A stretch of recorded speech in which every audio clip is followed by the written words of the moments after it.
Ukraine रूस जंग की हम बात करेंगे। आलमी सियासत में एक बार फिर हलचल पैदा हो गई है।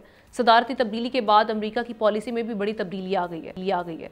नए अमेरिकी सदर ने न सिर्फ यूक्रेन को दी जाने वाली तमाम फौजी इमदाद फौरी तौर पर मुअत्तल कर दी है, बल्कि यूक्रेन पर फौरी जंगबंदी के लिए दबाव भी बढ़ा दिया है। अमेरिकी सदर ट्रंप ने यूक्रेन के सदर ज़ेलेंस्की को खबरदार किया कि अगर उन्होंने रूस के साथ अमन मुआहिदा ना किया तो वो इक़्तिदार में ज़्यादा देर नहीं रह सकेंगे। अमेरिका के इस यू टर्न पर यूरोपीय इत्तेहादी हैरान परेशान है। लंदन में 18 इत्तेहादी ममालिक का अहम इजलास हुआ, जिसमें यूरोपीय ममालिक यूक्रेन के लिए नया सिक्योरिटी प्लान बनाने के लिए सरगर्म नजर आए। फ्रांस और बरतानिया ने तो यूक्रेन में फौजी तैनाती के इशारे भी दे दिए हैं।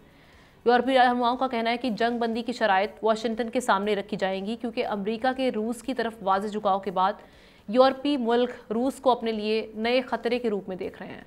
अब आने वाले दिनों में इस हवाले से क्या होगा, क्या पेशरफ अपने आने वाले प्रोग्राम्स में ज़रूर सामने रखेंगे। सब्सक्राइब करें और बेल दबाएं ताकि कोई खबर रह न जाए।